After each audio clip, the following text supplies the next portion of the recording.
नमस्कार दोस्तों। अब तो पढ़ो के यूट्यूब चैनल के इस वीडियो में आज हम बीपीएससी टीआरई 3 की जो परीक्षा होने वाली है उसमें इतिहास के बहुत ही महत्वपूर्ण टॉपिक के साथ आया हूं। तो इस टॉपिक का नाम है कि फ्रांसीसी क्रांति 1789। 1789 का जो फ्रांसीसी क्रांति है ये बहुत ही महत्वपूर्ण है। सबसे पहले इसके बारे में हम लोग कुछ जानकारी प्राप्त कर लें। कह रहा है कि फ्रांसीसी क्रांति की जो वे बैक मशीन का जो राजनीतिक और सामाजिक उथल पथल था उसी की अवधि के नाम से जाना जाता है।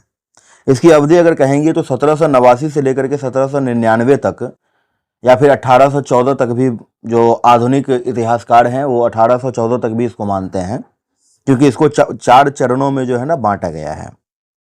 प्रथम चरण जो है वो 1789 से लेकर के 1792, जिसको कि संवैधानिक राजतंत्र का चरण माना जाता है। द्वितीय चरण में आ जाता है 1792 से लेकर के 1794, जो कि उग्र गणतंत्रवाद का चरण है। मैं आप लोगों को बता दूं कि ये जो फ्रांसीसी क्रांति है इसमें जो है सो इसका मेन जो मुख्य उद्देश्य था वो यही था, गणतंत्र, राजतंत्र को या फिर तानाशाह सरकार को हटा करके गणतंत्र की स्थापना करना। तृतीय चरण जो है वो 1794 से लेकर के 1799 तक, जिसको कि उदार गणतंत्रवाद के का चरण माना जाता है। और जैसा कि मैंने आपको बताया कि 1789 से लेकर के 1799 तक तो है इसका, लेकिन 1799 के बाद भी 1814 तक जो है इसको चतुर्थ चरण माना जाता है आधुनिक इतिहासकारों के द्वारा, जिसको कि तानाशाही एवं साम्राज्यवादी चरण के नाम से जाना जाता है। इस फ्रांसीसी क्रांति से फायदा क्या हुआ था, तो इसके लिए हम लोग देखेंगे कि इसमें फायदा ये हुआ था कि राजा को गद्दी से हटा दिया गया था और एक गणतंत्र की स्थापना हुई। खूनी संघर्ष तो हुए ही, कभी भी कोई भी क्रांति होती है तो उसमें तो खूनी संघर्ष होते ही होते हैं, है ना। लेकिन इसका फायदा यह हुआ कि नेपोलियन की जो तानाशाही थी वो खत्म हो गई। इस क्रांति से आधुनिक इतिहास को एक नई दिशा मिली। ये बहुत ही इंपॉर्टेंट बात मैं बता रहा हूं कि ये जो फ्रांसीसी क्रांति 1789 का है, इससे जो है सो पूरे विश्व भर में पूर्ण राजतंत्र का ह्रास हुआ। मतलब राजतंत्र हटाने की जो है ना ये प्रेरणा मिली और गणतंत्र जो है, प्रजातंत्र जो है सो वो विस्थापित होने लगा जगह जगह पर। तो चलिए इससे रिलेटेड कुछ क्वेश्चंस पे हम लोग गौर फरमाते हैं, जो कि आपके एग्जाम के पॉइंट ऑफ व्यू से रहेगा। तो आइए बढ़ते हैं, एक एक करके क्वेश्चंस देखेंगे। जैसा कि क्वेश्चन नंबर, मैं कहूंगा कि अब तो पढ़ो का यूट्यूब चैनल अभी तक जिन्होंने सब्सक्राइब नहीं किया प्लीज सब्सक्राइब कर लीजिए। चलिए आगे बढ़ते हैं हम लोग। कह रहा है क्या कि पुरातन व्यवस्था किसे कहा जाता है। 1789 की फ्रांसीसी क्रांति के पूर्व की स्थिति को, या फिर 1789 के फ्रांसीसी क्रांति के बाद की स्थिति को, आतंक के राज्य की स्थापना के बाद की स्थिति को, या फिर नेपोलियन बोनापार्ट द्वारा सम्राट बनने के बाद की स्थिति को। तो सही आंसर जो है वो है कि 1789 की फ्रांसीसी क्रांति के पूर्व की जो स्थिति थी उसको पुरातन व्यवस्था कहा जाता है। पुरातन का मतलब भी होता है पुराना, पहले वाला, ठीक है। तो 1789 की फ्रांसीसी क्रांति की पूर्व की जो स्थिति थी उसको पुरातन व्यवस्था कहा जाता है। चलिए नेक्स्ट क्वेश्चन की तरफ बढ़ते हैं। क्वेश्चन कह रहा है क्या, क्वेश्चन नंबर 2 कह रहा है कि फ्रांसीसी समाज कितने वर्गों में इंस्टेंट्स या फिर विभक्त है। कितने वर्गों में जो है सो इसको विभक्त किया गया है, 2, 3, 4 या फिर 5। तो फ्रांसीसी समाज को जो है वो 3, ऑप्शन ख जो है वो सही है, मतलब कि 3 वर्गों में जो है सो विभक्त किया गया है। फ्रांस में किस राजवंश का शासन था। फ्रांस में बूबा राजवंश का शासन था, ठीक है। फ्रांस में किस राजवंश का शासन था, तो बूबा। क्वेश्चन नंबर 4 कह रहा है कि इंस्टेंट्स जनरल किस प्रकार की संस्था थी। कुलीनों की, पादरियों की, सैनिकों की या फिर प्रतिनिधियों की। इसका सही आंसर जो है वो यही है कि प्रतिनिधियों की, ठीक है। किसकी संस्था थी, इंस्टेंट जनरल किसकी संस्था थी, तो प्रतिनिधियों की। क्लियर। नेक्स्ट क्वेश्चन कह रहा है क्या कि फ्रांस में करों का बोझ किस पर था। फ्रांस में करों का बोझ, कर मतलब लगान जिसको कहते हैं, टैक्स। तो फ्रांस में करों का बोझ किस पर था, कुलीनों पर, भूस्वामियों पर, सर्वसाधारण पर या फिर नौकरशाहों पर? सर्वसाधारण पर। फ्रांस में करों का जो बोझ था वो सर्वसाधारण पर था। नेक्स्ट क्वेश्चन है कि लुई 16वां किस वर्ष गद्दी पर बैठा था? लुई 16वां किस वर्ष गद्दी पर बैठा था? 1734, 1744, 1764 या फिर 1774? The correct answer is 1774। Louis 16वां जो है सो वो 1774 में गद्दी पर बैठे थे। Got it. नेक्स्ट क्वेश्चन कह रहा है कि किसने कहा था कि मेरी इच्छा की कानून है? किसने कहा था कि मेरी इच्छा की कानून है? लुई 14वां ने, लुई 16वां ने, नेपोलियन बोनापार्ट ने या फिर नेपोलियन तृतीय ने? इसका जो सही आंसर है वो है लुई 16वां। लुई 16वां ने कहा था कि मेरी इच्छा की कानून है। ठीक है, मेरी इच्छा ही कानून है। ठीक है। 8वां क्वेश्चन कह रहा है कि राजा की निरंकुशता पर नियंत्रण लगाने के लिए कौन सी संस्था थी? इंस्टेंट्स जनरल, पार्लामा, राष्ट्रीय सभा या फिर डायरेक्टरी? ऑप्शन ख इज अ करेक्ट, पार्लामा। नेक्स्ट क्वेश्चन कह रहा है कि फ्रांस की प्रशासनिक व्यवस्था की मुख्य विशेषता क्या थी? प्रशासनिक एकरूपता, प्रशासनिक विभिन्नता, न्याय व्यवस्था की एकरूपता या फिर मुद्रा के प्रचलन में एकरूपता? तो क्वेश्चन फिर से ध्यान दीजिएगा। क्वेश्चन कह रहा है कि फ्रांस की प्रशासनिक व्यवस्था की मुख्य विशेषता क्या थी? तो इसका आंसर जो है ये हो जाएगा कि प्रशासनिक विभिन्नता जो थी इसकी मुख्य विशेषता थी।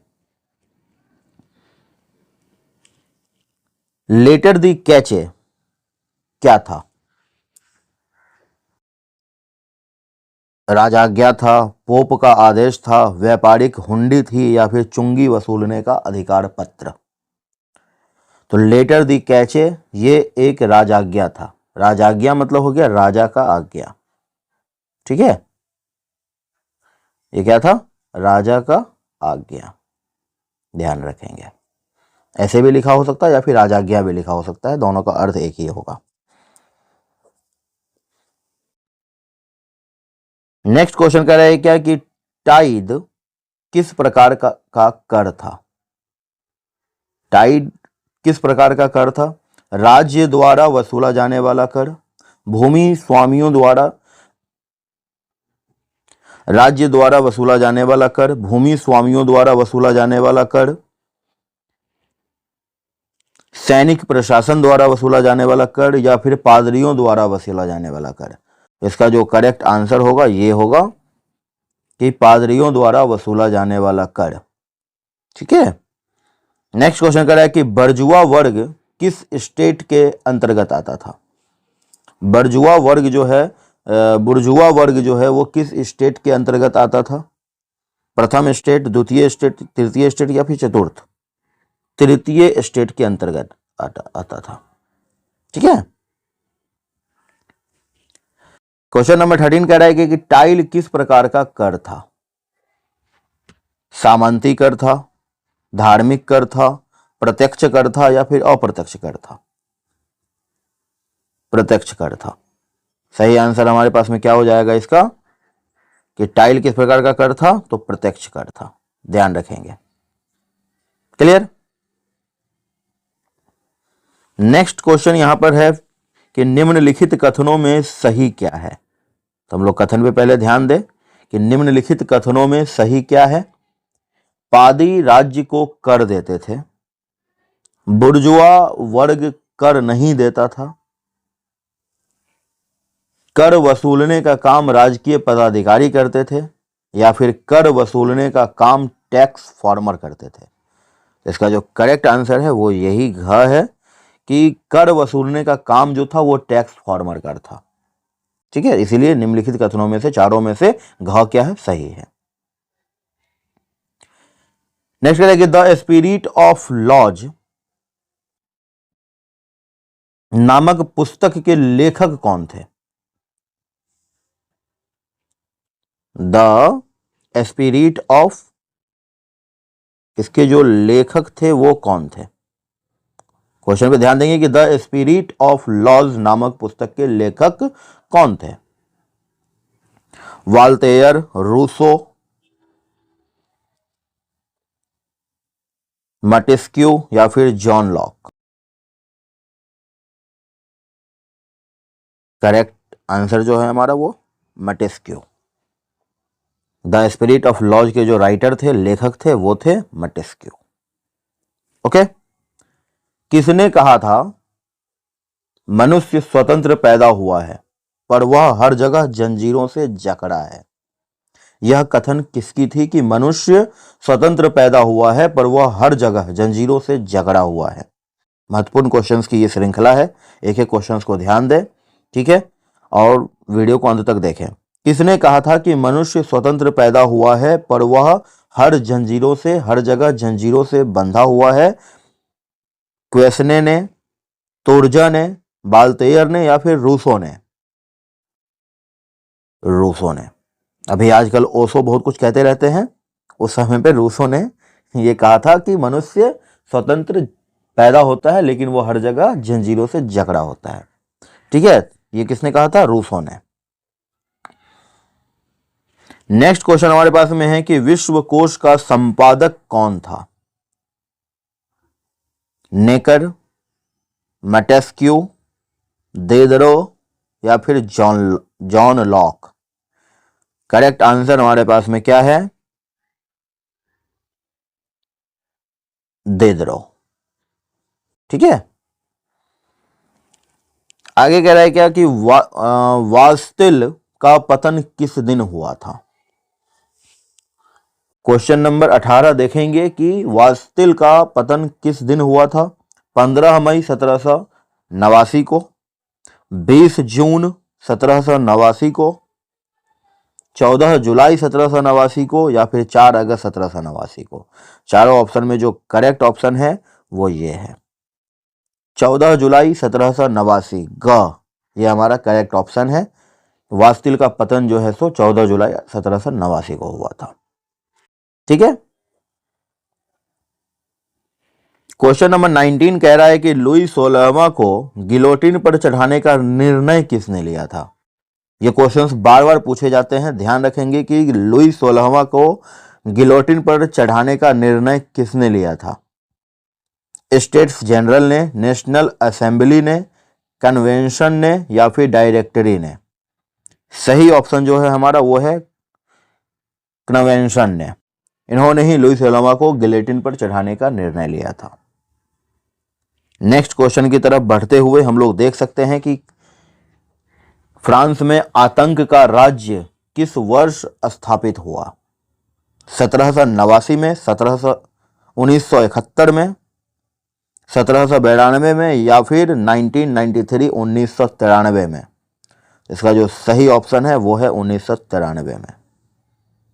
ठीक है, नेक्स्ट क्वेश्चन अपने पास में है कि नेपोलियन कोड किस वर्ष लागू किया गया? नेपोलियन कोड किस वर्ष लागू किया गया? 1799 में, 1801 में, 1804 में या फिर 1815 में? तो ये जो कोड लागू किया गया था वो 1804 ईस्वी में लागू किया गया था। ओके, नेक्स्ट क्वेश्चन है कि फ्रांस की क्रांति का स्वरूप क्या था? सामंती क्रांतिकारी, धार्मिक क्रांति? फ्रांस की क्रांति का स्वरूप क्या था? तो सामंती क्रांति था, धार्मिक क्रांति था, बुर्जुआ क्रांति था या फिर सर्वहारा? ऑप्शन ग जो है बुर्जुआ क्रांति, इसी के नाम से इसको जानेंगे कि इसका जो फ्रांस की जो क्रांति का स्वरूप था वो बुर्जुआ क्रांति था। ओके, नेक्स्ट क्वेश्चन कह रहा है कि भारत के किस शासक ने फ्रांस की क्रांति से प्रेरणा लेकर अंग्रेजी सत्ता के विरुद्ध अभियान आरंभ कर दिया था?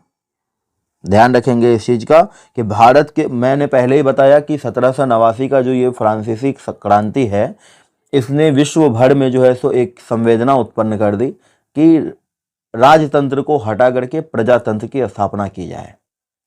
तो भारत के किस शासक ने फ्रांस की क्रांति से प्रेरणा लेकर अंग्रेजी सत्ता के विरुद्ध अभियान आरंभ किया था? वो थे हमारे टीपू सुल्तान साहब। इन्होंने जो है सो वहाँ की मतलब कि क्रांति से, फ्रांसीसी क्रांति से जो है सो प्रेरणा लेकर अपने भारत में ब्रिटिश सरकार के खिलाफ भी जो है उन्होंने आंदोलन करना शुरू किया था। नेक्स्ट क्वेश्चन अपने पास में आता है कि जैकोबिन क्लब ने सदस्य की किस वर्ग में आते हैं? जैकोबिन क्लब सदस्य की किस वर्ग में आते हैं? सामंत वर्ग, पुरोहित वर्ग, बुर्जुआ वर्ग या फिर निम्न वर्ग? तो ध्यान रखेंगे ये निम्न वर्ग में आते हैं। क्लियर? क्वेश्चन देख लीजिए। क्वेश्चन कह रहा है क्या कि जैकोबिन क्लब ने सदस्य के किस वर्ग में आते हैं? तो वो आते हैं निम्न वर्ग में। Got it? नेक्स्ट क्वेश्चन की तरफ हम लोग बढ़ते हैं। क्वेश्चन नंबर 25 कह रहा है कि आतंक के राज्य की स्थापना किसने की? आतंक के राज्य की स्थापना किसने की? लफायते ने, मिराबियो ने, रॉब्सपियर ने या फिर मैक्समिलियन ने? सही आंसर जो है वो है रॉब्सपियर ने। रॉब्सपियर ने आतंक के राज्य की स्थापना की। क्योंकि जो है सो 1792 से लेकर के 1794 तक जो है सो उग्र गणतंत्रवाद का जो है सो चरण चल रहा था, और उस समय जो है सो रॉब्सपियर ने क्या किया था, तो ये आतंक राज्य की स्थापना कह सकते हैं, है ना। क्योंकि ये जो क्रांति थी, फ्रांसीसी क्रांति, वो एक्चुअली एक प्रकार का अवधि है, एक टाइम पीरियड है 1789 से लेकर के 1799 तक का, और इससे फायदा भी बहुत हुआ। क्योंकि इसके बाद जो है सो नेपोलियन बोनापार्ट जो थे, जो समय के तानाशाह जाने जाते हैं, उन्होंने फ्रांसीसी साम्राज्य के साथ क्या किया, तो इस क्रांति को आगे तक तो बढ़ाया, लेकिन ज़्यादा आगे तक वो नहीं बढ़ा पाए, जिस वजह से जो है तो उनको गद्दी छोड़नी पड़ी। उनकी तानाशाही जो है तो खत्म हुआ, है ना, और नए गणतंत्र या फिर कह सकते हैं कि उदार प्रजातंत्र का जो है सो वहाँ पर स्थापना हुआ। तो चलिए आज की वीडियो में इतना ही। इसी तरह से हमारे अब तो पढ़ोगे यूट्यूब चैनल से बने रहें। धन्यवाद, थैंक यू।